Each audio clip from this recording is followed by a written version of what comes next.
Hey, it's Conrad Thompson. Thanks for checking out the podcast here on YouTube.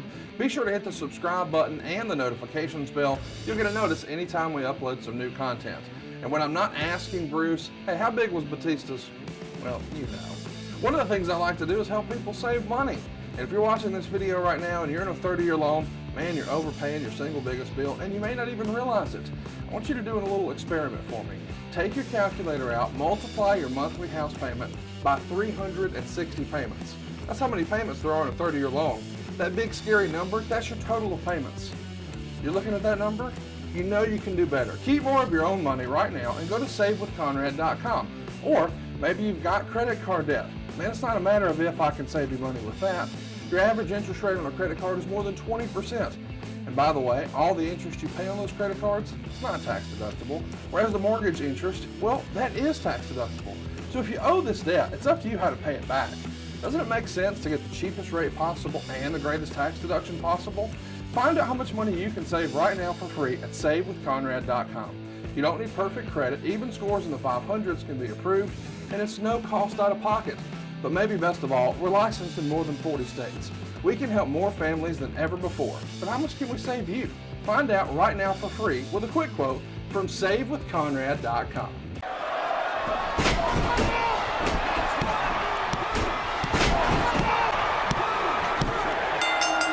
You are sitting ringside with David Penzer on Radio Influence. Welcome, ladies and gentlemen, to Sitting Ringside. My name is David Penzer, and we're so glad that you are here once again, each and every week, to hear this thing that we call a podcast. I am excited for this week. I even did a contest, gave away a little piece of memorabilia from my personal collection. We have two guests, one that will be talking about a career that should be a Hall of Fame career, and another who's, both of these guys are good friends of mine, but another who's a super close friend of mine who will be talking about going into the Hall of Fame at WrestleMania weekend this year. I'm talking about B. Brian Blair and Jeff Jarrett, Double J. So I'm excited to have both of them on.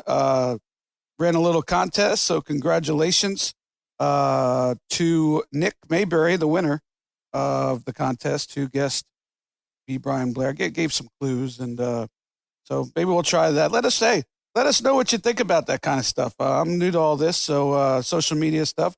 So if you like that kind of stuff and you like the chance to win an autographed Old Time magazine, I think this was a 1979 magazine with Greg Valentine on the cover, autographed by Greg when he was my boss at the XWF. So let us know. At David Penzer, all one word, at Penzer Ringside is the handle for the show. And you could email me if you'd like with any questions or any comments at David Penzer, all one word, at radioinfluence.com. David Penzer at radioinfluence.com. So we're excited to get this thing going.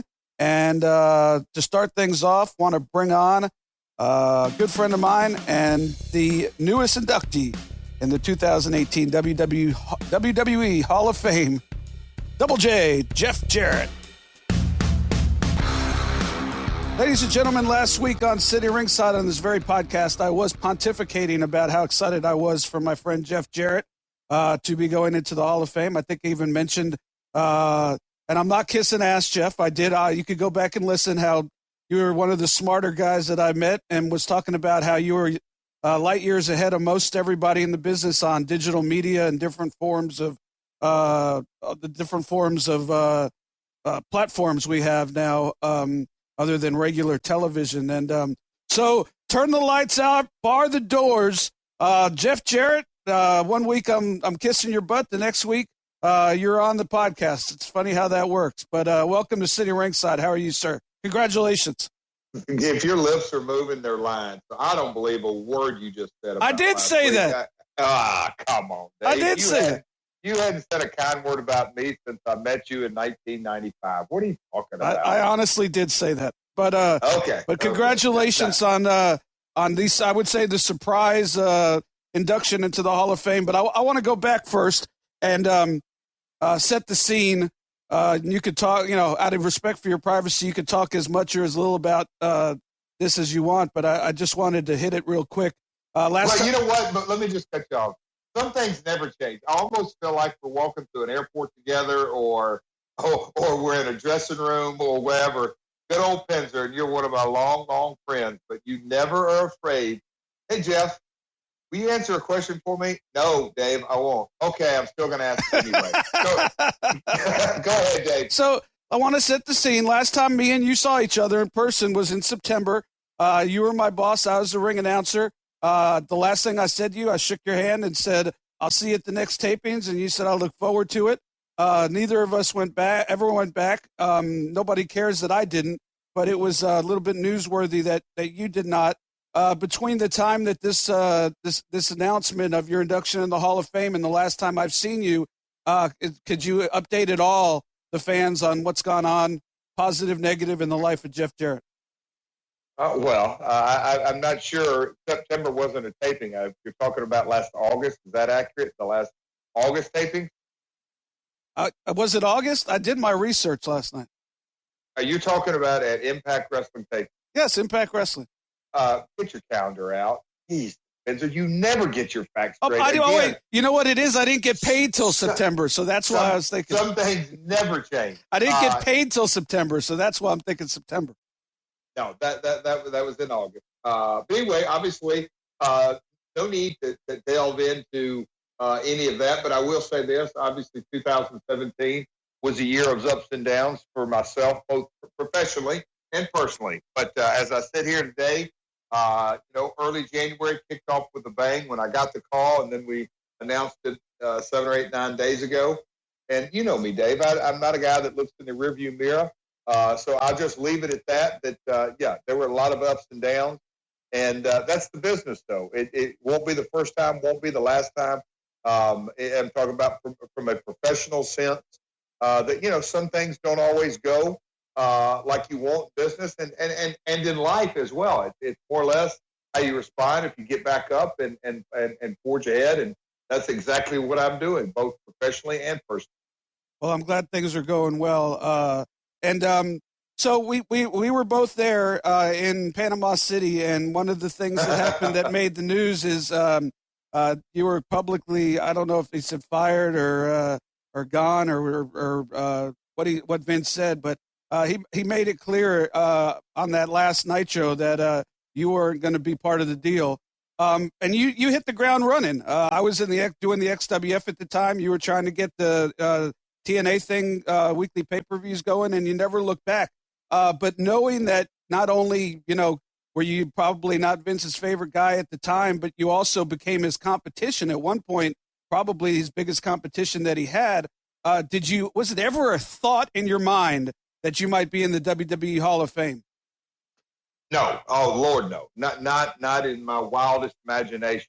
But as the NBC Sports reporter said, he opened with his line. The writer Scott Dargis, who did an excellent job. He led with "Never say never" in this business, and I kind of think it's appropriate. But Dave, I was just doing reminiscing a couple of days ago, and that Panama City Beach. Vince McMahon does a lot of things good, and he knows how to write good TV. And that one vignette of maybe 90 seconds still gets talked about to this day. So that's damn good television. And sometimes light imitates art, and sometimes art imitates life. And in that case, I had 8 or 9 months on my contract. So it was, again, I'll say a very, very compelling segment that we're still here talking about it today. But, Dave, you were one of the guys that was there that day, like you said. And that was, to me, what was, in one aspect, it was, a lot of stuff that people do know about with the talent. And, Flair and Sting closed it down, and just the talent were there, and Shane McMahon, and everything that went with that night.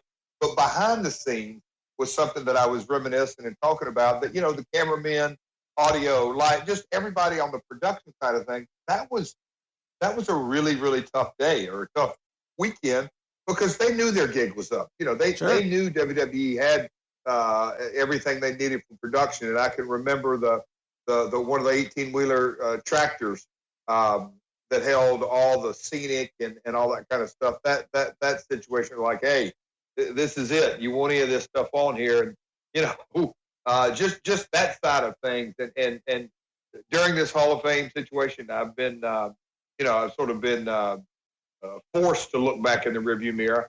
But that was one of the conversations that I had the other day that I really conjured up some emotions that, Dave, you knew them all as well as I did, some better and that situation. But that was really an emotional charged weekend for so many reasons. But everyone's moved on. That was many moons ago. But, the vignette that night that Vince did. And another thing that's really coincidental out of this entire situation that some people didn't draw together is that my last night with WWF happened in Cleveland. Ironically, 2 years or almost 2 years later, October of 99 was when I left WWF, and then March of 2001. So a year and a half later, they're back in Cleveland, and that is where the simulcast happened. We were in Panama City. They were in Cleveland. So it's funny how the town of Cleveland, had two ending nights, quote unquote, on screen for myself. There's a lot of coincidences in this story, as you pointed out, on other media platforms that you've done. I know the first match that you had is going to be the same date as your induction. And so there's a lot of coincidences. And I get it. It's a wrestling podcast, but he's saving us money on our mortgage. Do you really trust this process? The reviews don't lie. 5-star review after 5-star review. We make it fast, we make it easy, and it's no cost or obligation. Give us a shot to earn your business. I'm telling you, you'll be glad you did, especially if you like keeping more of your own money. You don't need perfect credit or money out of your pocket, so what are you waiting for? Hurry to SaveWithConrad.com. And I think that, you're one that believes that everything happens for a reason, but sometimes it's kind of eerie when you think of all the things that all go together, 20 years later. I got a question for you. After obviously Karen and the kids were the first people you told. After Karen and the kids, who's the first person that you were able to tell that you were going into the Hall of Fame? Well, my dad, it would probably be the natural, but what we sent him an article that came, that NBC article Karen actually did, but they were up in the mountains, way up in the mountains, no cell service, and they were snow skiing. So I didn't really get to have a one-on-one conversation with him until, it was the next day. No, they traveled back that day, but we had texted and said, we'll talk when you get back. I don't know. A couple of stories that I've chuckled to myself are the guys here locally that I'm longtime friends with, but I won't say that they don't follow wrestling day in, day out. Sure. I don't want to say they're not wrestling fans, but when the news broke and it was all over the local news here, which was flattering, but man, it really, really blew up here locally. And I was getting calls and texts, especially my close friends. They were like, "Well, why didn't you tell me?" And I can't believe you held out. I'm like, it wasn't any of your business. And so that was kind of fun. And Karen was like, we got the call in early January, and February the 19th, I think, is when it broke. So that was a while. And Karen was like, God almighty, I want to get this out. But we didn't tell my daughters for after a couple of weeks, but you can relate to this. When you got teenagers in the house and they go snooping around, and they sort of drew two and two together because they were looking at the computer that was in the kitchen, and Karen had left some screen up, and one thing led to another, and they started asking questions. So Karen had to break down, but we kept it a secret. That was what we were instructed to do. And, being a third-generation guy, I don't mind doing that. It's a lot of fun. And when the news did break, to me, it made it all that much more fun that, even with the enormous machine WWE is, I thought they did. And I got texts from people within WWE that they were really, really happy at how, it was kept quiet. It broke a few days before, but there was still speculation. But it was fun. As you know, being in the business all the years you have, surprises are fun. Yeah. Regardless of what anybody says, a great surprise in professional wrestling is part of the magic that makes this business so much fun. That's why the Royal Rumble is my favorite pay-per-view every year, is because you honestly don't know who's going to come out, and it's always fun to be surprised. Did you have any say in the photo that they're using? Now, what do you think? You've been in this business. Hell no. I will say this. What were your thoughts when you saw it? Because it's old school. Well, a mutual friend of ours, I'll leave him nameless right now. He that's the first thing. He did a screen grab and said, could they have got a picture of you looked any more younger and with your hat? Anyway, it was, I kind of think that was probably a classic Double J shot. There was a couple other ones that they could have used Double J. I had a feeling that it was definitely going to be a Double J era photo just because of the history and how they how they roll things out. So it was fun. My daughters were not even born when Double J was around that creation. So it's been fun for them as well. It's been fun for myself and other people and folks that I haven't connected with in a while, and they're bringing up guitar shots. And I'm getting direct, text and post and direct messages and all kinds of stuff like that of different photos of me throughout the years. So it's fun. Definitely fun. Now the song is making a comeback, and I don't know if I ever had a conversation with you about it, but I used to talk to Brian Armstrong about it a lot, and I thought the song was catchy as hell when it came out, and I used to say to Brian, man, you could have a #1 country single if they just do something with it. When you did the song, was there any thought about releasing it to the masses, or was it just to do the angle with you and the roadie? Well, no, I mean there was obviously big plans. I'm not sure about releasing it, but in the '90s, breaking a single on country radio is completely different than it is now. That song has made a resurgence. Brian can sing his arse off. Yeah, he always has been. Riding up and down the road in the cars with that guy, and when he goes into whatever, he can sing anything. Country, rock, rap. He is so headgum talented. It's amazing.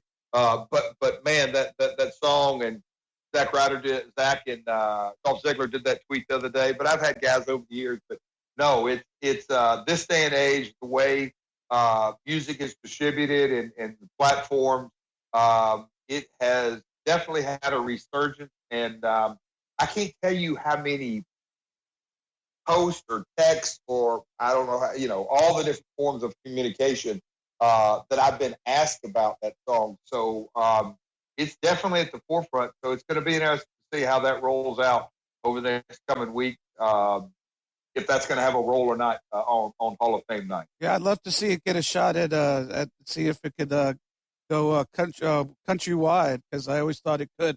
Hey, I know your time is limited. Another big surprise, probably almost stole the spotlight from your surprise. It's a good thing it happened afterwards. Was your close friend and someone we both know, Jeremy Borash, going to WWE. Wondering what your thought on that was, and did he reach out to you for advice? I know you guys are really close. We exchanged texts. I'll leave it at that. But I couldn't be. It's well documented. I mean, we were close before TNA was thought of in the WCW days. But Jeremy has always on screen. He and this is all due respect to Mean Gene Okerlund, and it's ironic they're both from Minnesota. But Jeremy has a very uncanny way of being a host, a backstage interview. Much more than a ring announcer like you. No, I'm just kidding. But no, it's true.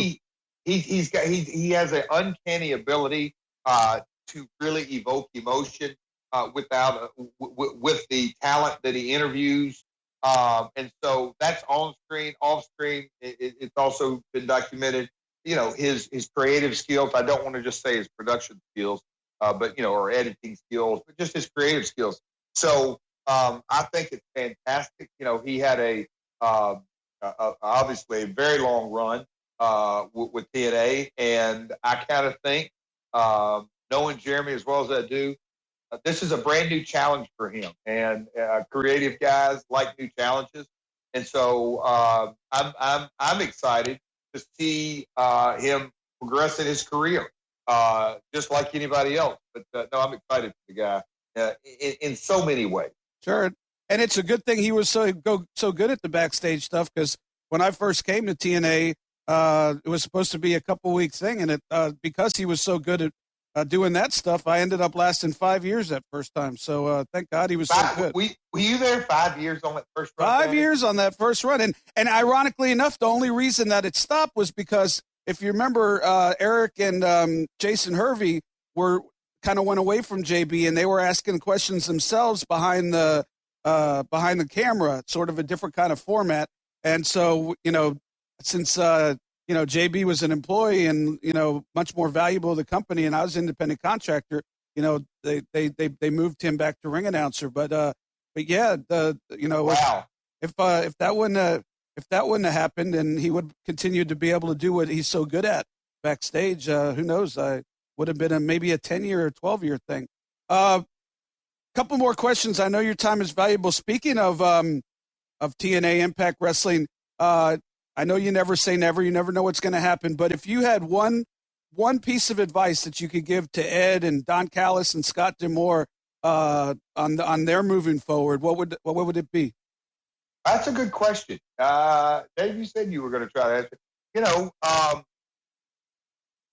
I'd have to really sit and think about that. One piece of advice, it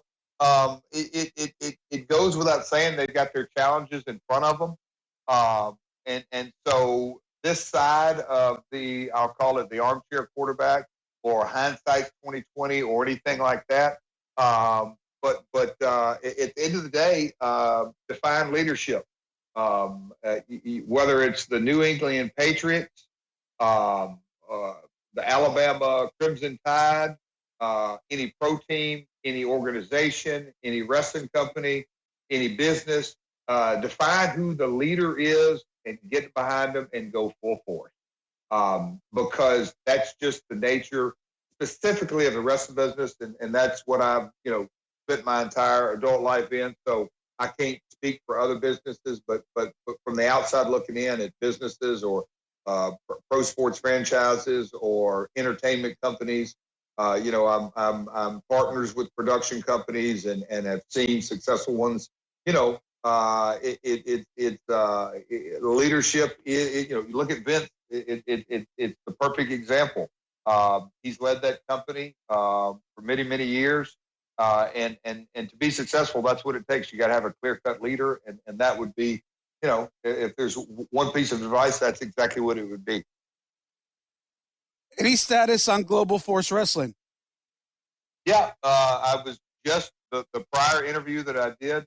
I got into that. I was doing an interview with they're German based, or I don't want to say they're just German. I mean, I don't know if they're Austria. Anyway, the platform that I was talking to, we were talking about the international thing. And that's where all my energies are, or I don't say all, but, the majority, by far the majority, is a couple of international projects that I'm working on. And I believe that's the real, from a global perspective, part of the plan. But, from a complete 30,000 view perspective of the wrestling industry, international growth is where it's at. And you can just look around the world, whether it's Southeast Asia, India, all of Asia, if you really want to get down to it. But the opportunities there, to me, is where the real growth is going to take place. You look at the United States, or you look at North America, including Canada. Sure. It is so dominant by the WWE, well above 90% market share. And so, it goes without saying, they are the Coca-Cola, they are the Kleenex, they are the brand name. But internationally, they're strong, but I believe there's a lot of opportunity. Europe, Sub-Saharan Africa, there's just a lot of opportunities internationally, and that's where my energies are focused at. Two more questions, then I'll let you go. Thank you for your time, my friend. I know you've said never say never, and I know you've said that nothing's been discussed. All that just said about Global Force and what you'd love to do, how much interest would you have in possibly continuing a relationship with either WWE or NXT, or a combination either in front of or behind the cameras?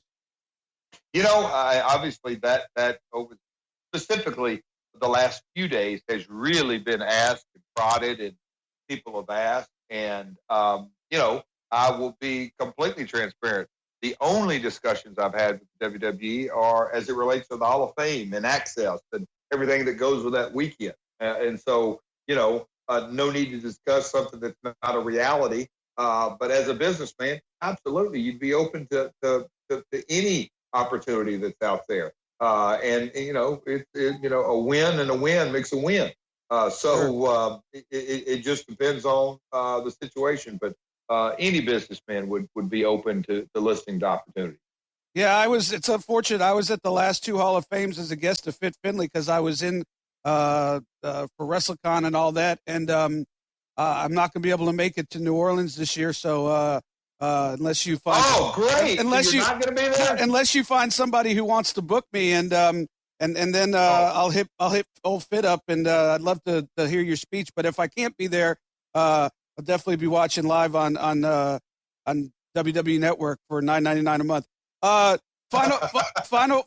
Final question.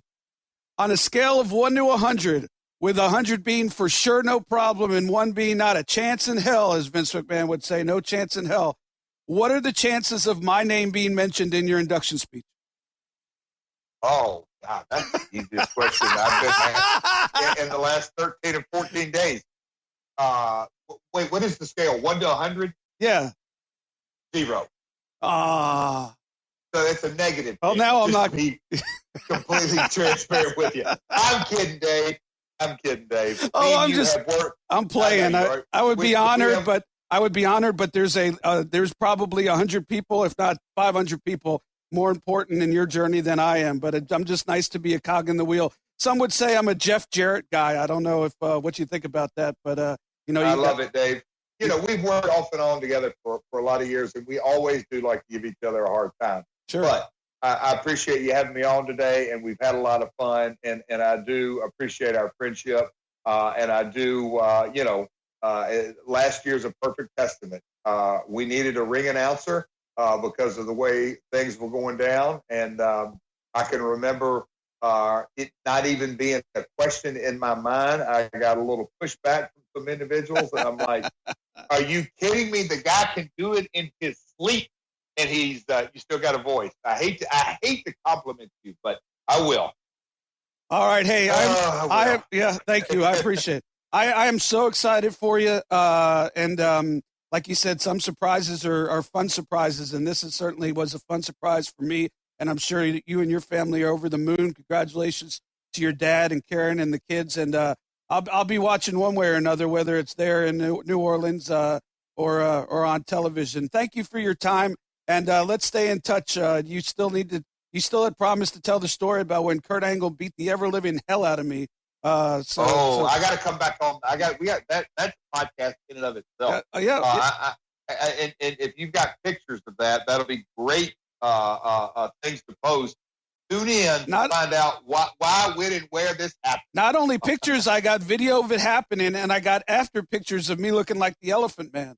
So I will never, ever forget me walking around and looking at you going, Dave, and I was a little bit in shock. And then once I knew that you're all right, I busted out. And I'm like, oh, my God, you swelled up. Anyway, that's for another podcast. Yeah. Dave, I appreciate your time today, bud. And, take care. Take care of the family. Tell hello to the family, and we'll stay in touch.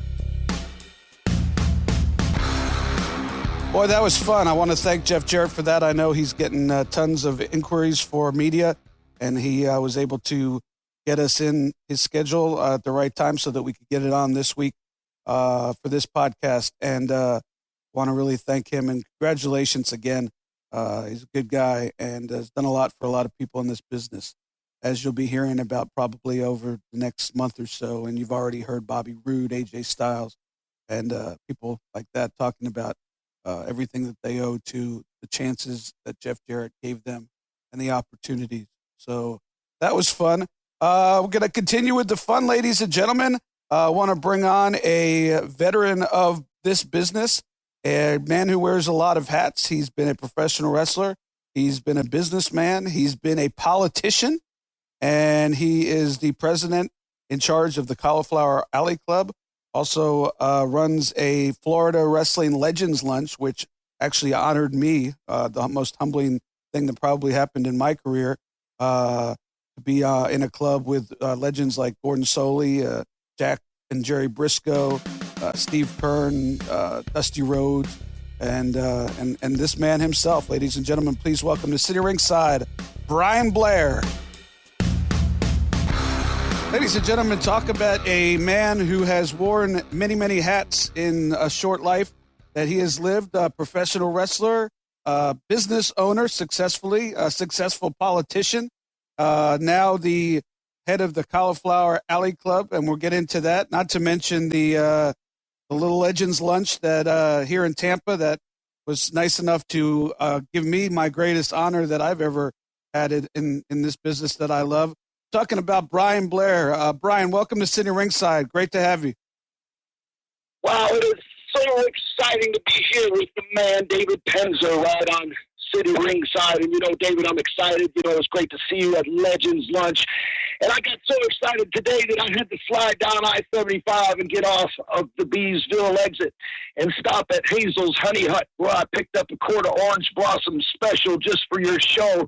So I chugged it on down, and my toes started tapping. So now I'm ready for some jaw-jacking and some back-cracking with you, Mr. Penzer. There you go. There you go. I'm glad you got yourself in the right mood. Here we go.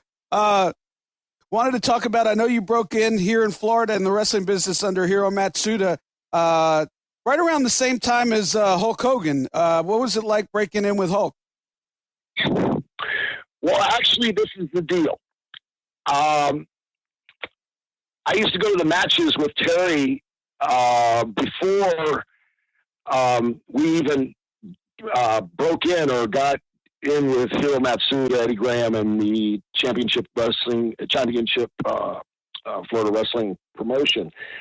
And the Armory on Tuesday nights would always be packed because you didn't have the Tampa Bay Bucks and you didn't have the Lightning or the Rays or anything. I mean, wrestling was it. So it was the most exciting thing that ever happened to us as kids. And we dreamed about being wrestlers. And, of course, Jack Briscoe was my hero. Terry had different heroes that he liked. He was more into the heels. I was more into the baby faces. But nonetheless, we both wanted to become wrestlers. So Eddie Graham, Steve Kern, Jack Briscoe, Gerald Briscoe, Mike Graham came to a few of my amateur wrestling matches, two of them, not a few, two. And I got a lot of coverage from Andy Hardy on television,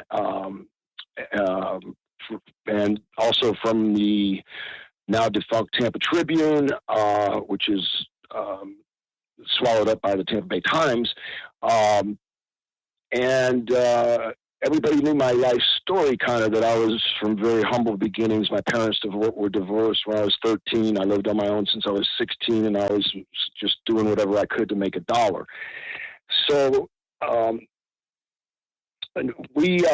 got an invitation then to while I was in college at the University of Louisville, actually before, while I was still at Tampa Bay Tech High School, to come down for a tryout. And during the summer, as soon as I got out of school, my senior year, I did that, and it was grueling. Either Orndorff, Hogan, or several of the other guys I'll mention hadn't been to the dungeon at 106 North Albany Street yet, the famous dungeon where people have left without their clothes screaming in the streets, bloodied and battered. So, at first day I'm with Hiro Matsuda, makes me do all these push-ups, sit-ups. Then we get in and do amateur wrestling, and now he starts hooking me. And, I don't know anything about jiu-jitsu or, hooking, that came to be popular when the UFC came about. But anyway, they knew it then, and Carl Gotch and the other guys that came down there were excellent hookers. And it's to be an amateur wrestler with a hooker, you're automatically at a disadvantage because, you tight waist them and they'll double wrist lock you. Whatever you do, there's a counter when you grab them because the rules aren't the same as David. Sure. So after the first day, I threw up. There was nothing left in me. Went home a little dejected, but still excited. Second day, boom, same thing, and threw up. And, those guys were merciless. And the third day, I rolled out of the ring, and Matsuda was waiting for me to puke, and I didn't puke, so he took his foot, lifted up my head via my chin and his foot, and he said, "What's the matter, boy? You don't puke today." And I said, "Well, Mr. Matsuda, I haven't eaten since the last time I threw up." Oh, my God. He turned his head, which is a true story, and he turned his head, and it's not a good feeling throwing up when like that. And he turned his head, and I could tell he was smiling, and because I saw his ears lift up in his skin. So the fourth day, he was a little easier on me, and as we got going, it was better and better. And soon Orndorff came. The next summer, Orndorff came, and I went back to college, but coming back to the dungeon on Albany Street, Orndorff came, Mr. Wonderful. And he was so strong and tough. I used to sell sodas at the Tampa Stadium and watch number 40, Paul Orndorff, play football. And, of course, another one of my dear beloved friends who has gone to heaven, Freddie Solomon, who was a tremendous athlete, the only person that beat his records with the San Francisco 49ers, his football records, is Jerry Rice's receiving records. Sure. So then Hogan came the third summer, and that's when I quit college my junior year. And Terry hung in there. It was tough. They finally, they got him to kind of quit, and he came back, and Matsuda broke his ankle. Not in the dungeon, but over at his other place. And he came back again, and after that, and stayed real tough. And, I started wrestling on kind of a fluke. I was going to go back to college, but one of the referees didn't show up in Jacksonville, so they needed a referee. Eddie Graham asked me if I wanted a referee. I said, I have no idea how to referee, Eddie. And so he said, well, you know how to amateur wrestle. I know that. And when your shoulders are down, you're pinned, except in wrestling, count to 3. 1,001, 1,002, 1,003, they're pinned. That's all you got to know. Keep them apart. If they're outside for 20, disqualify them for the count of 20. I said, okay. So I'm listening. And I'm trying to think of the two guys. Butcher Vachon was one of them. And I think it was Angela Poffo. Poffo? Yeah, in Jacksonville, yes.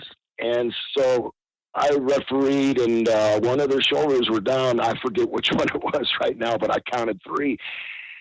And they got up, and they were so pissed at me. They had me in the corner, and I was almost in tears, crying, because they told me I screwed the whole match up, and my career was over, and all this stuff. And oh my gosh, that's probably the most dejected I can remember being.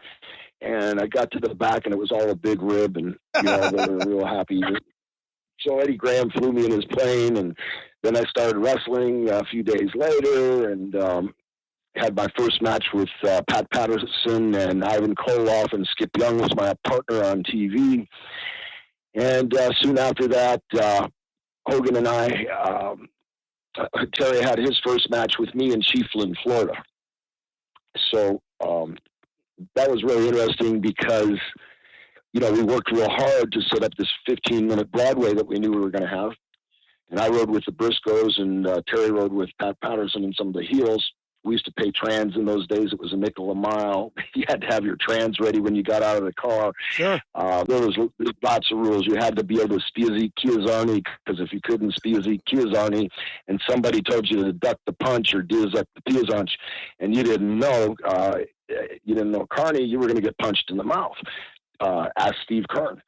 Orton Jr. told him to dizzak the Piazzanch in Dade City, and Steve went, what? And boom.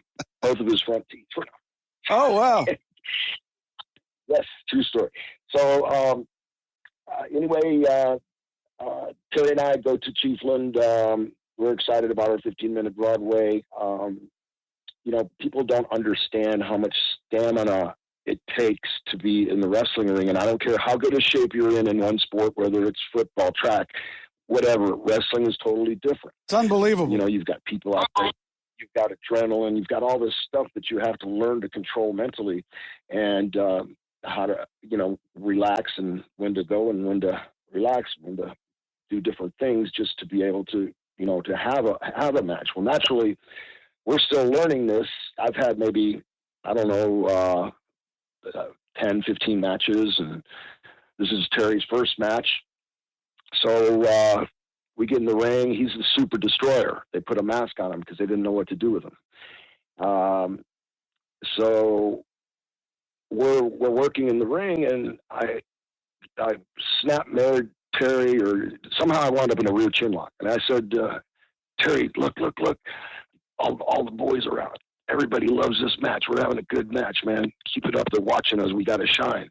So, I mean, Briscoes were out there, Patterson, Frankie Mephisto, all these, the great Mephisto, all these different guys, characters were out there. And they were all watching the match. So we're going along here, 10 minutes gone, and we're still feeling pretty good, but we're starting to suck wind a little bit, but we got it, and we're having a decent match, so people are really, really into it. And all of a sudden, we're waiting for him to start counting the minutes, and the guy's not counting the minutes. And I said, Terry, shit, man, it's got to be 2 minutes, man. We got to go home now.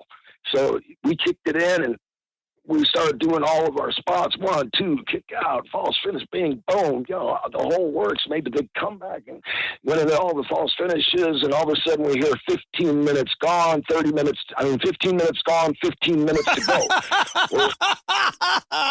I love that. That's great.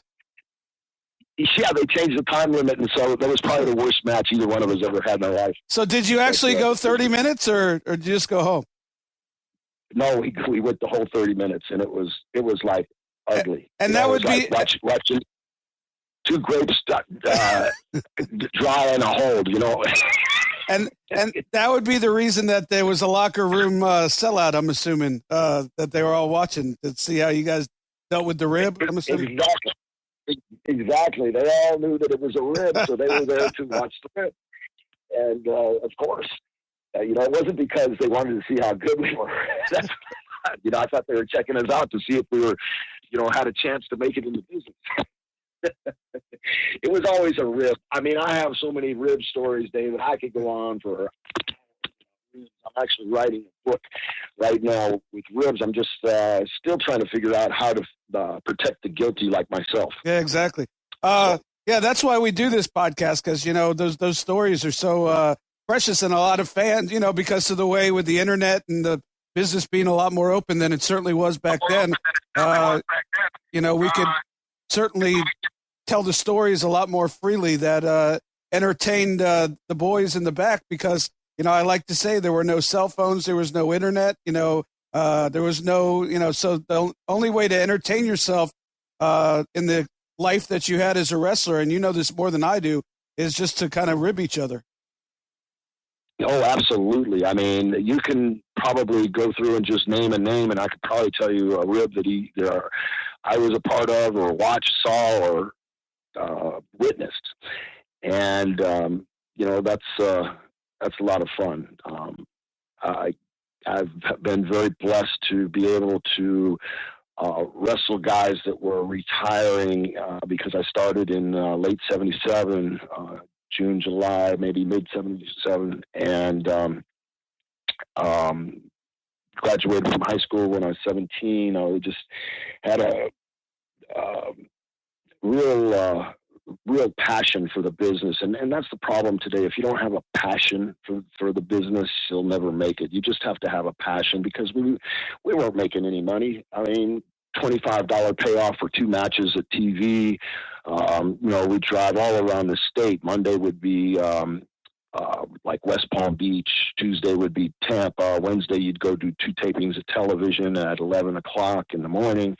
Then you'd have to drive to Miami and back on Wednesday. If you were fortunate and had the money, you could pay $50 or $60 and fly. But that might be your whole payoff. Sure. So then on Thursday you go to Jacksonville, and Friday was either Fort Myers or another spot show. Saturday was Lakeland or St. Petersburg. Sunday was, sometimes you had a double shot, Ocala at the High Life Fronton at 1 o'clock, and then Orlando every Sunday at 7 or 8 o'clock. And this went on, 365 days a year, basically. Yeah, it never stopped. So it never stopped. And I'm glad, I've been to every state in America, every major city in America, and probably every city over 100 or 150,000 people, including 50 different countries, 48 different countries. Wow. So it was like kind of, joining the armed services without actually joining the armed services and seeing the world.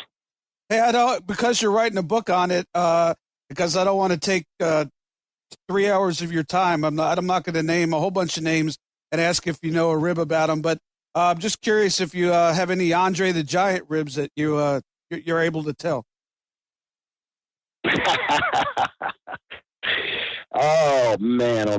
Yeah, I loved Andre so much. We had so much fun together. It was amazing. And, of course, Dusty was one of my mentors, and I love Dusty because he was around the whole time I was in championship wrestling from Florida. Even though I had been back 3 times, back 2 times. I started there, then came back twice in 82 and 85 or 84. And, was able to win the Florida heavyweight title twice, the Southern heavyweight title from Rick Rude.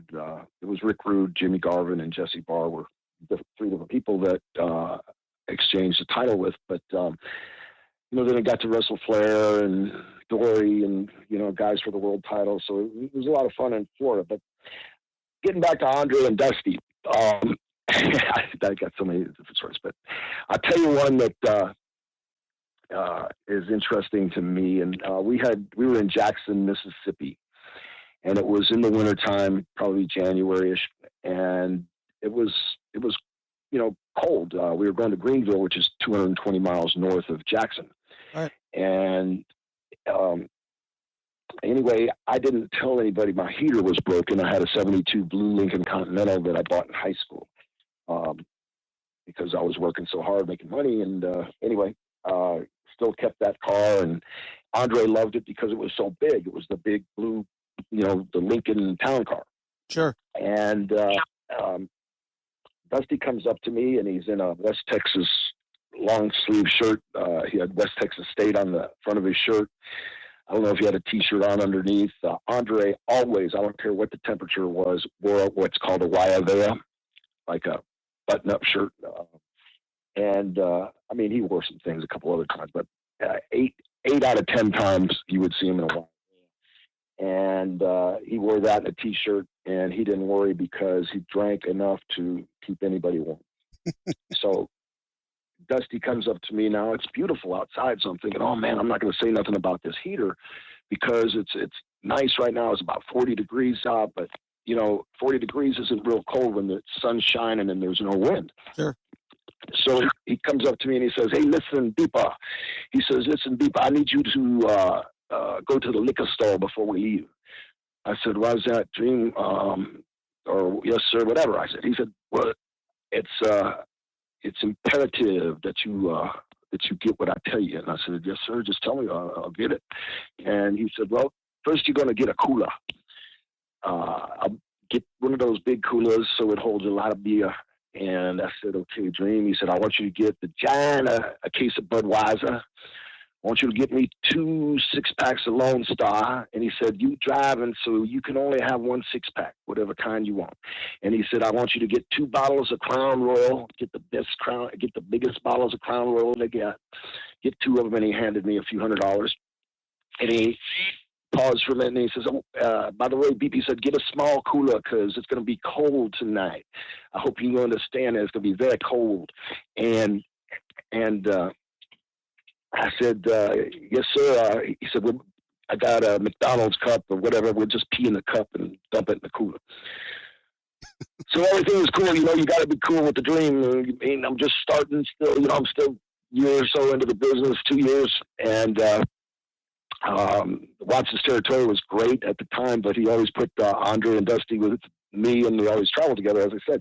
So Andre gets in the car. We leave at whatever specific time we were supposed to leave at, and as we start heading north, you could see all the snow on the side of the ground because it's getting colder and colder, and it already had snowed, and the snow hadn't melted, but it's getting colder and colder and colder, and I'm waiting for him to tell me to turn the heater up, but I'm not saying anything until they do. And my defrosters worked so I could kind of artificially make it look like the heater was working and keep the window clear enough to drive. Sure. So I had the defroster on, and we're driving along, and the Giant, before we get there, he had already drinking a whole bottle of Crown Royal, the whole bottle. I don't know how many beers he had. I don't know how many Dusty had. I didn't have any because I wanted to wait till after the match. I'm always trying to think and keep my composure and make sure I'm a gentleman and listen 90% of the time, if not 99% of the time. But it was some of the greatest stories I've heard listening to Dusty and the Giant go back and forth and tell these fabulous stories.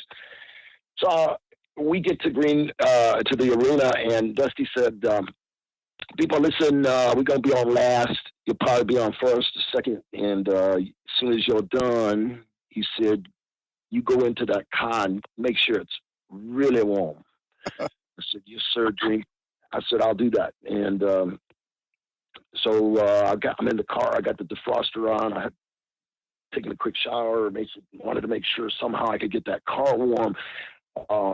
And here comes, matches are over. Here comes the Dream and Giant. Finally, they jump in the car. They're laughing about something. Andre's got his towel around his neck. Dusty jumps in, immediately grabs a Lone Star, and we start traveling back. And it is cold, David. It is so cold, brother. I mean, it's cold. And Dusty all of a sudden he goes, God damn, people, it's cold in here, man. Turn that heat on. I said, yes, sir, Dream. So I'm playing with the buttons like I'm turning the heater hotter. And Andre's just going, oh, oh, oh, oh, oh. You know, he's that big deep laugh. Oh, oh, oh. And we're driving along, you know, and 50 miles, pee, 75 miles, pee. Somebody's peeing in the cooler. Somebody's peeing in the cooler. Dusty's sitting right in the back, right in the middle, just laughing and playing bartender. And I had a couple of beers, and I'm laughing with him, and we're still peeing. And somebody said something that was hilarious, Dusty or Andre, and it made Andre laugh so hard that he goes forward on towards my dashboard. He was laughing so hard, holding his belly, and the Dream had just got done peeing and had the cooler on his lap, and as Andre goes backwards, my seat breaks, and it crushes the cooler on Dusty's lap. Oh! And the urine all over him. I mean, everywhere, all over him. And he's going, God damn, people, I can't believe you just pissed on the American Dream, man. You're going to be blackballed. You'll never work again. And he just cut a promo on me, and Andre was laughing so hard. It was hilarious. Well, the next week we're in Louisiana, in Shreveport, and Bourbon Street. And I don't know if you remember, I don't know if it's still there, but there was a place that had these legs that swing out. And prior to attract you to come in, I'm sure it was like a gentleman's bar. And so we go into Felix's first and eat a bunch of oysters and drink a bunch of beer. And Andre had saw this thing, and he wanted to go inside there. So, naturally, we're going to do what the boss wants. Yes, sir. And on the way, I said, I got to pee real quick. Dusty, be right back. So I run. He goes, come on right now. We got to go now. So I said, okay. So I get behind him, and we're all three together now. As we walk, we're starting to walk up the stairs. It's the Giant first, Dusty second, and I'm third on the stairs. And it's a stairwell where it comes to a flat. The first stair goes to a flat platform, and then you go hard right straight up to the next set of stairs that takes you into the club. So we're walking up the stairs, and all of a sudden the lights go out. It's pitch black. And I hear Andre go, hold on to your poker. And, he's thinking we're going to get robbed. So Andre was already on the platform. Dusty worked his way up there, and I worked my way up there, and we still can't see. We're kind of feeling around, and there's all kind of jibber-jabbering going on in between. And I remembered that palm tree right there, so I grabbed that palm tree leaf. And I pull my pants down, and I start peeing because I can't take it no more. And now these lights have been out now for at least 3 minutes, and I'm kind of scared. But, you know, I had to pee. So I peed. As soon as I pee, I pull up my pants, boom, boom. All of a sudden, maybe 5 seconds later, the lights pop on. And I see Dusty going, God damn.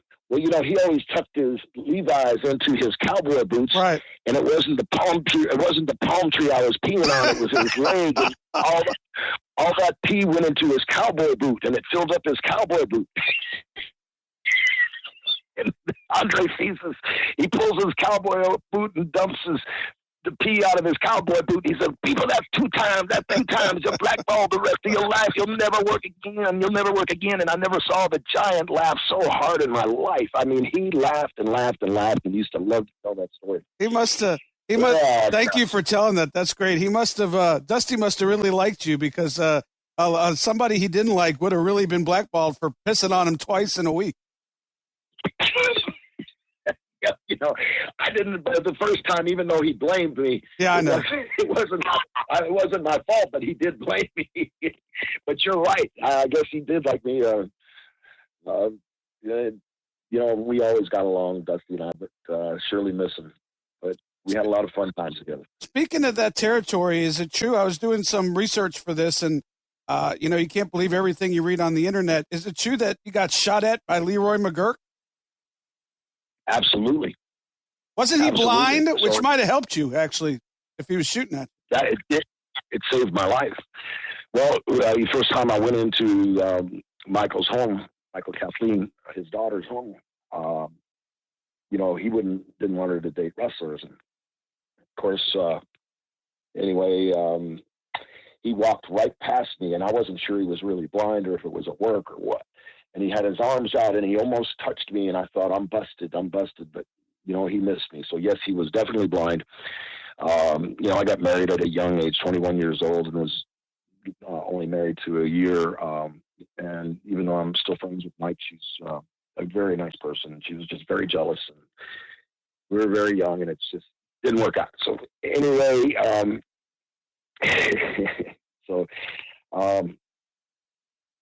where was I going with this? No, he shot at you. Oh yeah. So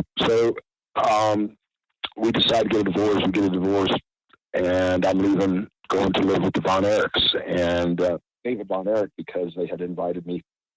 We got to be really good friends, and they'd come in and work for the Oklahoma territory, and I'd go down and work for Texas a little bit, and. So anyway, I pulled into, all I left was with my boat and my Letterman's jacket and I didn't get my Letterman's jacket. I got my boat, my Great Dane, and $500. I had put $78,000 into the house, gave that up. I just wanted out. And so I knew I had a place to stay at the Von Erichs and just wanted to say goodbye. So I pulled the car up into the driveway in the city, the house in the city of Tulsa, and I go knock on the door. And Leroy says, "Who is it?" Well, the night before, I had beat Doug Summers' ass because, you know, he was tagging the old lady riding with me while, you know, when we were in the process of the divorce, which wasn't cool to me. Right. And when I found out about it, I beat his ass so bad that it tore his whole office up. Not totally, but a lot of his plaques and things on the walls were gone. And he starts cussing at me, you know, because he heard his office got beat up, and I beat up Doug Summers, whatever. But he started cussing at me and get that lock on, get a whole bunch of explicit adjectives that I won't go into. So I go back to my car really dejected because I just wanted to say goodbye to Michael. And I go to the back door, around to the back to see what's up. And I look through this little blind and I see like a mummy laying on a couch. Well, Michael was there feeding Doug Summers, spoon feeding him some soup. Oh, and his whole head was he was completely bandaged. I'm serious. He looked like a mummy. So again, now this breaks my heart. You got to know how bad that's got to feel. So I go back around to the front door and I knock again. And all of a sudden the door opens and I see Leroy's got a gun in his hand. And now he's reaching for the screen, pointing the gun at me. And I jump behind, it's kind of, I think you can envision this. It's like there's like the front of the house. And then there's like an indentation where the door is. Right. So, and there's like a sidewalk that'll take you right up to the door. But then when he went to go to that screen door and I saw he had a gun and he was aiming at me, I jumped behind the front of the house there. And just as I jumped behind, bam, the gun went off. And he almost hit his Lincoln Continental. I see this stuff fly up on front of his wheel. And he actually tried to shoot me. So I just got in my car and cried for about 100 miles. Got to David's house, and the rest is history. But yes, he did try to kill me. Wow. I wasn't sure if that was true. So you hang out with the Von Erichs for a while. I'm assuming that was at the height of Von Erich mania in Dallas? Yes, it was. I mean, it was fabulous.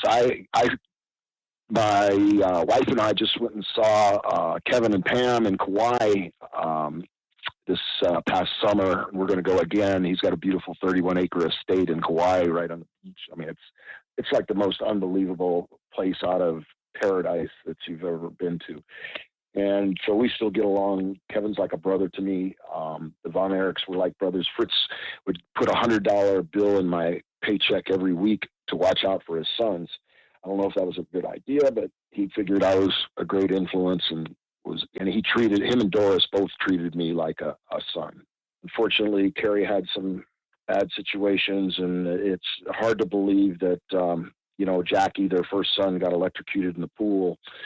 And Chris, once David died in Japan, everything kind of unraveled with the whole family. It was, David was really like the oldest son, even though Kevin was. David was considered by the family as like the real leader. And when he passed, it was very difficult. It was really, really difficult for them. And so Chris and Mike both had some health issues, and of course they killed themselves, and Carrie did as well, right on the property. I know exactly where he did it. And it was a very, very sad thing. And, Kevin's a strong soul to be able to withstand all that happened. And, Fritz and Doris wound up getting a divorce. And there's a lot of tragedy in that family, but thank God Kevin is alive and well.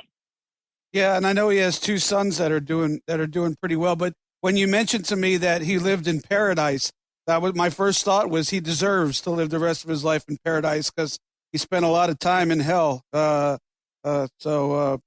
I'm glad that I hope that he's found some peace and paradise in his life, because that was a horrible story. You can't make that kind of stuff up, obviously. No, you can't.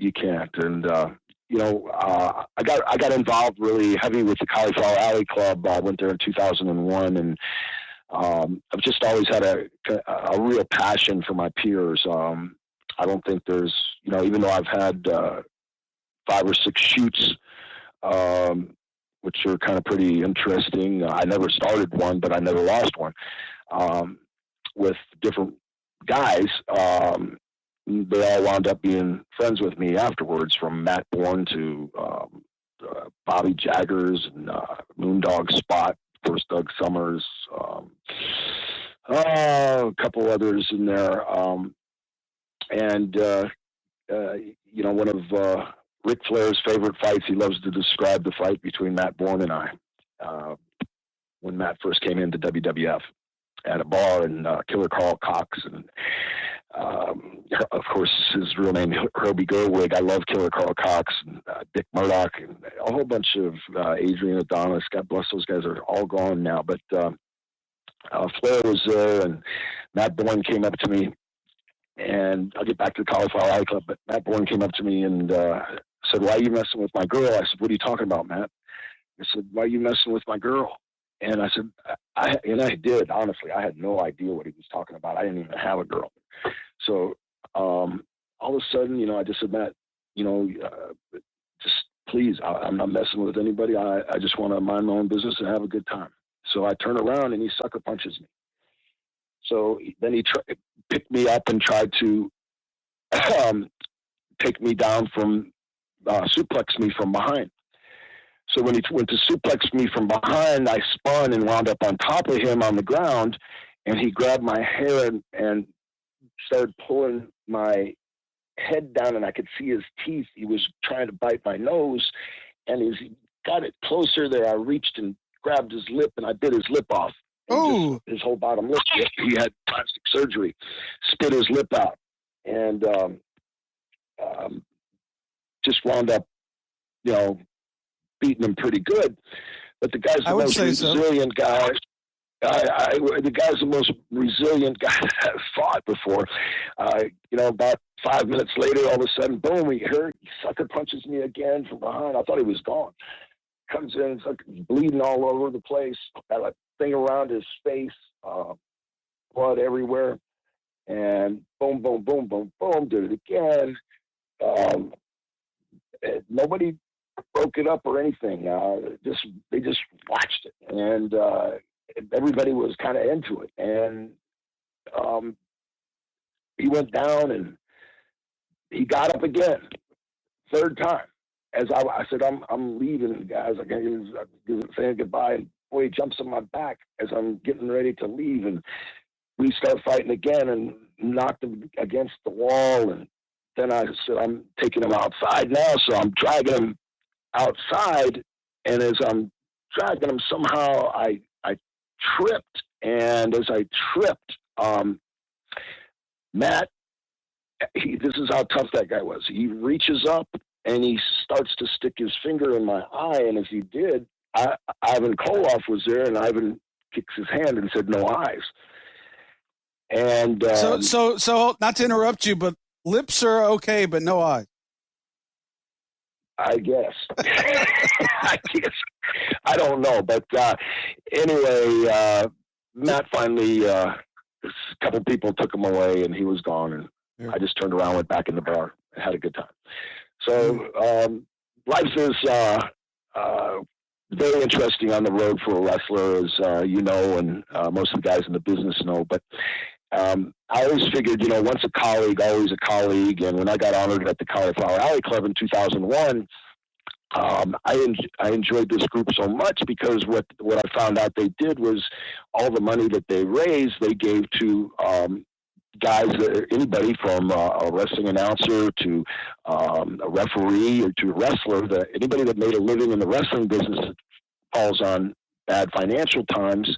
The Cauliflower Alley Club is always there to pick them up financially as a gift, in which they never had to return.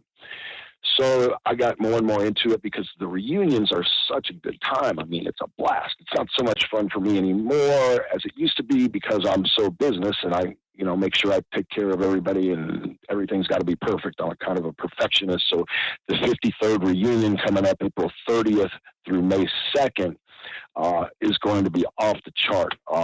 And again, that's what we do. I've only missed a few.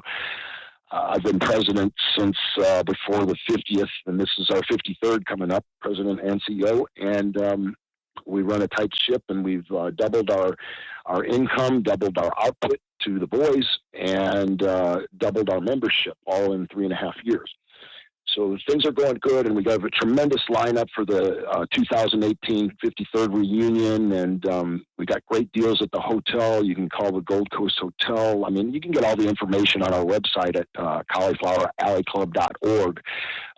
You have to get your reunion ticket, which is $125 for everything. I mean, 2 dinners, watching 2 honorary dinners where we honor several people, which I'll name in a second, but it includes all these great seminars. There's one on the territories this year that's going to be awesome. And Ron Hutchison puts those on. We have a tremendous board that volunteers all their time and energy at no cost, no charge to the club. We all even pay for our own tickets, our own reunion ticket, our own flights, everything. Hotel. We don't get a penny from the Cauliflower Alley Club. It's just done out of the love of our hearts. But it's one of the greatest things. We'll sell out this year again for the third year in a row. And we're honoring Baron von Raschke with the Iron Mike Award. Shawn Michaels is winning the Luthez Award. Wow. The Tag Team Awards going to Harlem Heat. Referee awards going to Mickey J. We have the Men's Wrestling Award, which is the one I won in 2001, going to Greg Valentine, and Women's Wrestling Award to Santana Garrett, Rising Star Award to Kevin Cross, Independent Wrestling Award to Tony Storm. Princess Victoria is being honored. There's a posthumous award for Roy McClarity. Brickhouse Brown will be there, and Brickhouse, I got a call from Rocky Johnson, told me about Brickhouse, who had stage 2 cancer, and that's what he thought. But when I called him finally, when got a hold of him, he actually had stage 4 prostate cancer, and he was only being treated with pain pills. He had no money. He was about to lose the $100 a week room that he was living in. His eyesight's going bad, and the doctor had given him maybe 6 months to live. So, this just tore my heart up, and I heard of Brickhouse Brown, never met the guy, can't wait to hug him, and just we've turned into such great friends. I know he broke in Florida with Matt Suter and stuff, so I figured he was a good guy. He's turned out to be a great guy, although we've yet to meet. He went to the first doctor. The doctor said, he was very, very, very humbly grateful, and he calls me up after the first doctor's appointment, and he says, "Brian, you're not going to believe this." He said, "They want to remove my testicles. This doctor wants me to remove my testicles tonight at 7:00. I said, "You're kidding me." And he says, "No, what should I do?" I said, "You call another doctor and get a second opinion." He said, "Well, you guys paid $500 and some odd for this doctor's appointment. I don't want to waste it." He said, I said, "Rick, don't worry about that. I'll tell you what. I'll take care of it. I'm going to find you the best doctor in Jackson, Mississippi." So our legal counsel, one of our lawyers, and they're all volunteer as well, Bruce calls around and finds a tremendous doctor. And Brickhouse goes to him, and, we paid for the doctor's fee. But the only thing, now he had been trying to get Medicaid and disability for a few months, but it wound up taking him a total of 9 months to get that, which kind of upsets me when I know you can walk across the border illegally and get it for free. And here's a red-blooded American that paid taxes and worked his butt off, and it's taken him 9 months. He's got stage 4 cancer, please. So the second doctor does a tissue test, just going through his penis and getting a sample. And he didn't have to have his testicles removed, but he needed immediate radiation and chemotherapy and all that stuff. So the Cauliflower Alley Club paid for all that stuff for him. And he went from a 6-month death sentence to weighing 142 pounds, down from 248. When I talked to Brick last, he was, which was just a week ago, he was 204 pounds. The cancer is almost gone. Wow. The only problem is with his eyesight, but that's what the club does, and that's why my heart's so into it, David. Yeah, I was going to bring it up, later on, but it's a great labor of love for you, I know, and a great organization. And so I need to make it out there one of these days, and I'm going to try to see if I can make it out maybe this year, because it sounds like you got a stacked lineup. So definitely urge any of the fans that might be on the bubble or haven't heard, any listeners that haven't heard of a Cauliflower Alley Club or might be on the bubble about becoming a member. Even if you can't go to the convention, just becoming a member helps out guys like Brickhouse, and saves lives, obviously. So great work that you do, Brian. And I know that you're not in it for the for people to pat you on the back. You're in it for the brick houses to give you a hug 6 months after the doctor said they'd be dead. So great work. Amen. Thank you, David. And all they have to do is go to caulifloweralleyclub.org, and you can join for as little as $25 for a year, $50 for 2 years. You can become a life member for $300. You get all kinds of stuff with those memberships as well, from 4 award-winning 4-color news letters that you can't find on the internet each year.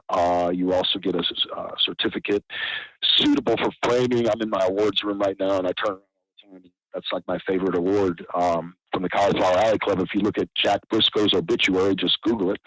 They list 5 different accomplishments from Jack, and 2 of the 5 accomplishments are awards from the Cauliflower Alley Club, besides winning the national champion, being the world's heavyweight champion, NWA World's Heavyweight Champion. And one other accomplishment, plus the fact that he won the Luthez Award and men's wrestling from the Cauliflower. So it's a great organization, David. It's just like Legends Lunch. We all love meeting there. It's a great time. We all have a good time. So anyway, caulifloweralleyclub.org. Please join. $25. Be doing a favor for everybody. Yes, sir. I agree. A couple more questions if you have a few more minutes. You were talking about getting in fights, and you didn't mention the Iron Sheik, but you became very famous and I'm sure everybody asked you this, but I've yet to hear the story. So if you could give me a quick background, if you even know what that rant was about, that's become that went viral before viral was viral, where he was going to make you humble, quote unquote. Do you have any idea where that came from, and what's the backstory? Well, the backstory is we were in Hershey, Pennsylvania, and the Sheik, he used to like to shoot with me once in a while, which was cool.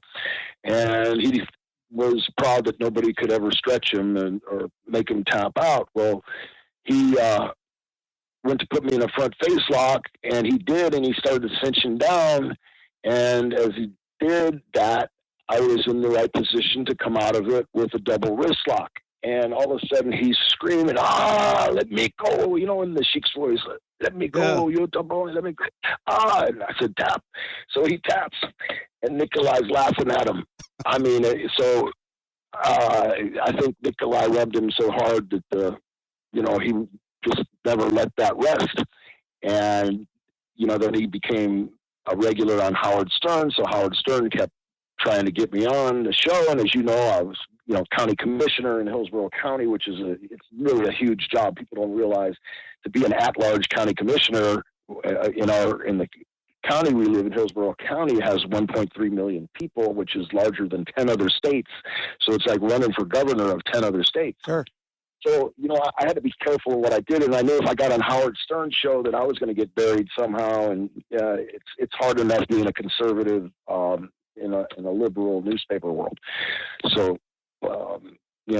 I had to think about my family and kids and things like that, which was already, politics is, it's a full contact sport, brother. I mean, it is brutal.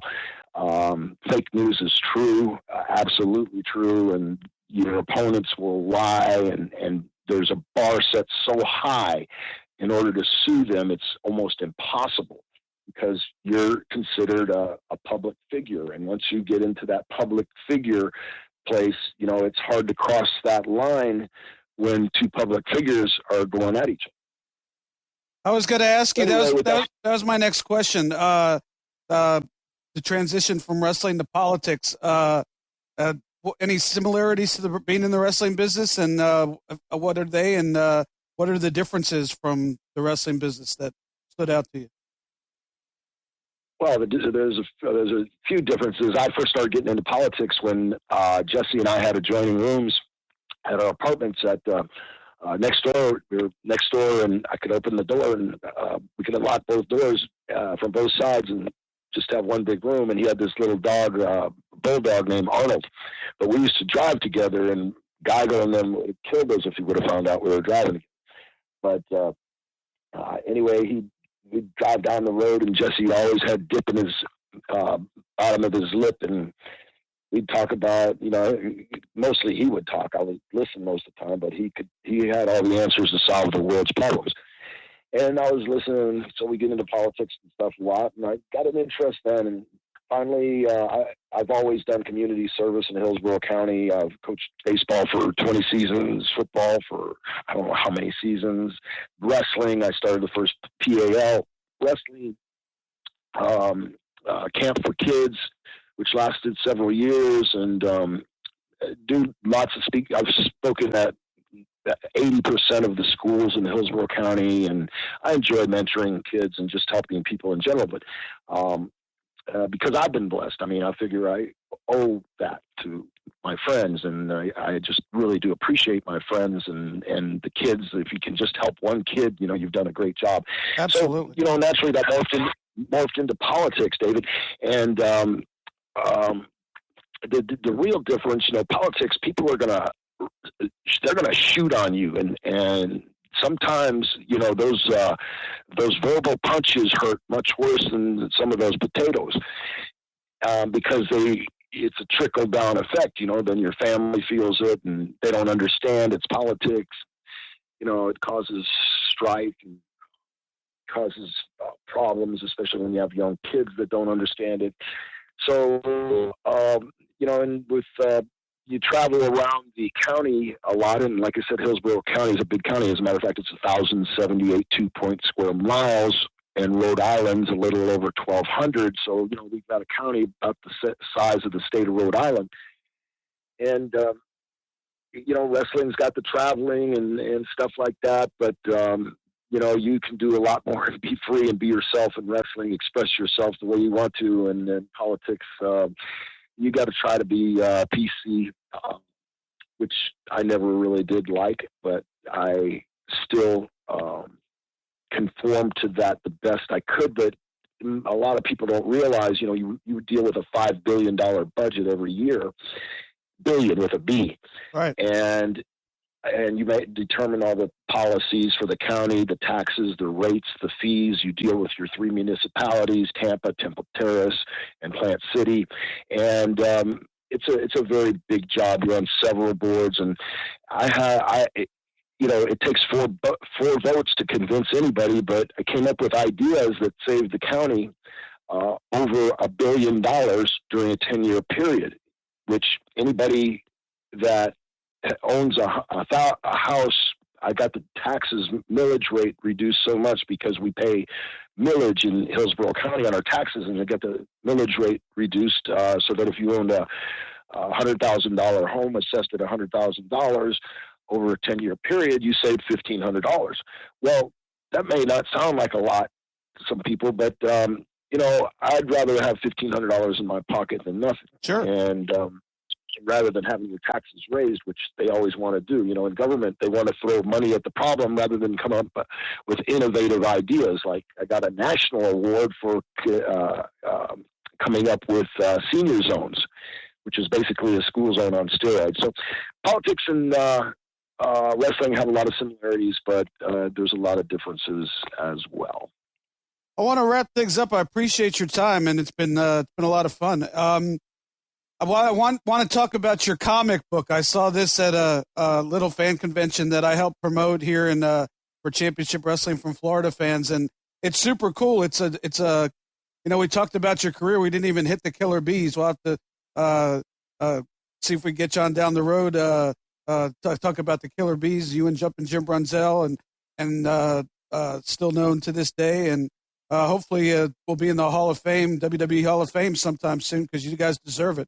And but you have this comic book that it's you know, an action kind of Killer Bees comic book for collectors, but it tells your true stories of how you got into the business, the stories in Oklahoma and his stories in Minnesota, and it's really cool. So I just wanted you to be able to tell people where they could get it, if and a little bit about it, because I thought it was really. I'm not a comic book guy, and I know there are a lot of people that are, but I thought it was super cool when I saw it.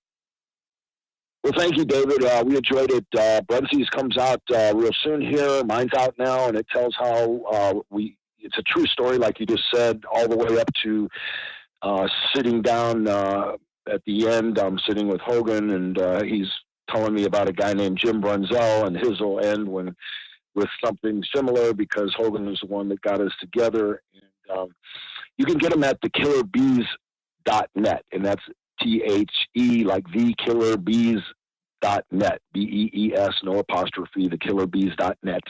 And we also have masks.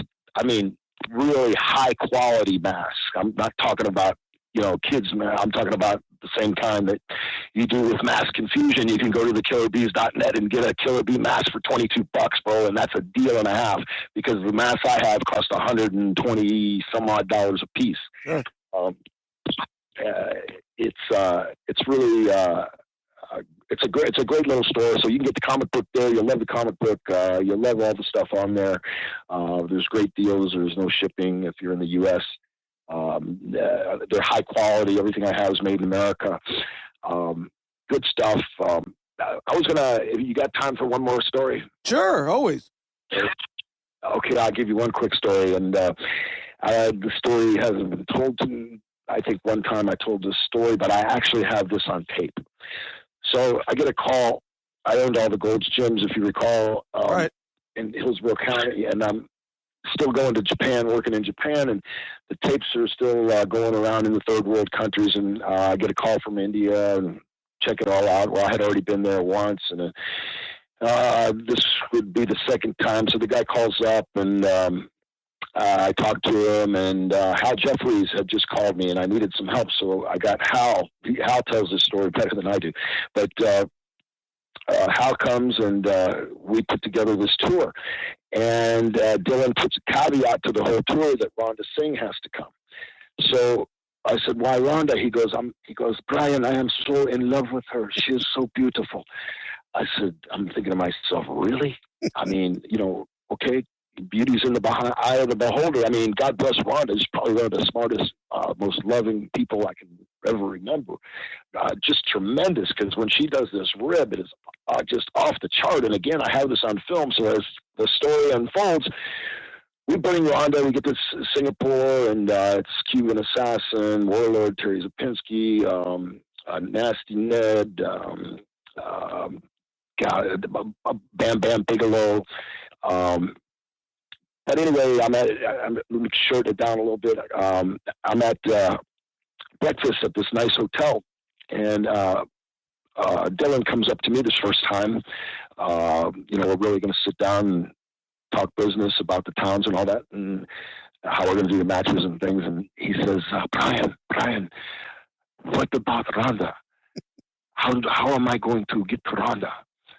I said, well, Dylan, you need to talk to her, but I just need to tell you something. Don't do it around Bam Bam, because, they're an item. He said, an item? What do you mean? I said, boyfriend, girlfriend. He said, no, that's impossible. Bang Bang's married. I said, well, I don't, that's not my business. Whatever. And he said, oh, no. He says, you still think Rhonda come with me? And I said, oh, yeah, I'm sure, Dylan, it'll happen. And he'd ask me, every day. This went on for like 3-4 days. Rhonda. So it just so happens we're in Madras, India, and all the boys are on the same floor. And Rhonda is in a room, and to the left of her room, facing it, is Dylan's room. And to the right of her room is Bam Bam's room. So we get Rhonda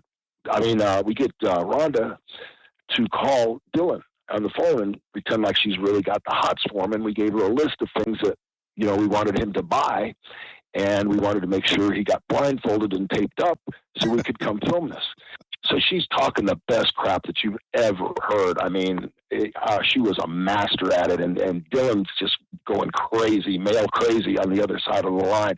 But she has him get a bottle of Johnny Walker Black, which was over $150, some athletic tape, shaving cream, a razor, I forget what else was on the list, but she calls him back and, tells him what she wants and all that. And he said, oh, whatever he says. And Rhonda hangs up and says, he's getting all of it. I said, great. Well, what's going to happen? Well, he's going to call me when to come to his room. And I said, okay, well, listen, this is what you do. Nasty Ned's got this nice camera, and we're going to open when you go in. And after you kind of talk to them and get them warmed up, whatever you got to do, get them blindfolded and then tell them you need something from your room, that you left something. And go get it real quick and then leave the door open, leave the door cracked when he's blindfolded.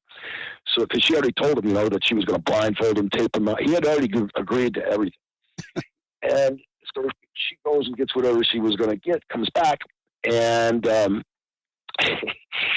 so she's got Dylan on this bed with 2 end tables, and he's taped to either end table with his arms totally blindfolded. And I'm telling him he looks like a woolly mammoth. He's got so much hair, dark, thick, long hair. And I mean, you can barely see a nub there for a penis. And, Rhonda's working that, man. I mean, she's doing all kinds of stuff, talking some really wild stuff, and all of a sudden about 3 inches peek up, and Dylan's getting aroused, and Rhonda gets that scotch and starts pouring it on him, and she's going, Rhonda, don't waste the scotch. You drink some. Drink more. You don't waste it. It's $150. She said, okay, I'll drink some. So she takes a shot, and now she says, okay, and whatever she's doing, she sprays shaving cream all over him. He says, why you do that? She said, because I like it. It turns me on. Oh, okay. Then you see it on film. It's the most hilarious thing, David. I will show it to you, I promise. And it's all of a sudden, we have literally snot coming out of our nose trying to keep from laughing so he doesn't hear us. So all of a sudden now he's getting aroused again. And, when the time's right, I give the office. In comes Bam Bam Bigelow. He slams the door open, jumps on the bed, and says, Dylan, what are you doing with my old lady? All of a sudden, his right arm comes up, and the athletic tape snaps, and he curls in a ball, and he's going, bang, bang, bang, bang, this is a dream. This is not real. This is a dream. It's not real, I promise. And he's crying. And Bam Bam's, just laying the promo on him, and he's crying, and he won't stop saying, it's a dream, it's a dream. Rhonda's just in the corner, and that girl's laughing so hard. I mean, she just did such a fabulous job. When you see this on tape, I guarantee it's the funniest rib ever captured on tape. Do I have to see the nub? You have to watch the whole thing. Did you black that out for me? It's ugly. It should be blacked out. Did Rhonda at least give the guy a tug for his troubles the next night or something? I won't go into the next day. He came up to me again with some breakfast. He comes up, and Blenzy Blenzy was there, I think. Yeah, Blenzy was there. He sure was. And he says, Brian, I did such a bad thing last night. I said, what happened, Dylan? Listen to me like I didn't know. I said, what happened, Dylan? He says, I don't know what happened. He said, I thought I was having a dream, but it was maybe real. He said, bang, bang, saw me with Veranda. Now I'm afraid everywhere I go that he's going to kill me. I said, well, I'll talk to him. Dylan, what happened? And so he kind of explains it. I won't go into it. So then he says, I've got to go to the mosque to pray and do my beads and whatever he's got to do, and ask for forgiveness from Allah because he committed a horrible sin, and he's trying to confess to me, and I'm trying to keep from laughing, and it was just the most hilarious thing. It's hilarious. I know you can't talk about it, but I hope he got a little something for his troubles at the end of the tour. But sounds like, hey, Brian, I really appreciate it. You're a class act, great guy. And I got it pulled up right here, caulifloweralleyclub.org. If any of the fans want to become members or even, come and see Shawn Michaels get inducted into their organization. And I see Steve Kern's going to be inducted as well, and everybody else you mentioned on that list. Yes, it's going to be fabulous. You've got to get your hotel, the $40 hotel rooms. You can't beat that in Vegas. And you need to make a reservation. The code is right on the website before March 25th to assure that you get the discounted room rate. And you need to buy your reunion ticket, which is $125 as soon as you can as well, because we'll sell out probably a few weeks to a month before we even have the show. So hope to see everybody there. I really appreciate being on Sitting Ringside with you, David Penzer. You're a tremendous announcer, tremendous attribute to the business, and I appreciate your friendship so much, and thank you for letting me be on the show. Maybe next time we can just talk about ribs and we can go to one of the 300 and some odd that I have. I want to thank Brian Blair and Jeff Jarrett for a fun episode of Sitting Ringside, and we tried to provide some entertainment, tell some stories, and go behind the curtain a little bit, and I hope that you enjoy it, and we're going to continue to do just that. I know some of the people that we've been talking to are Allie from Impact Wrestling, and she's has been in the news lately about some of her struggles that are similar to some of my struggles in life. And so we're going to maybe get a little serious, but we'll also tell some stories with Allie, and hoping for next week, but we're going to try to put that together. Also had a conversation last night with Bill Alfonso. Fonzie, what a fun guy. Talk about telling stories. That guy could tell stories for 2 hours. So we just may do that, hoping to get Fonzie on.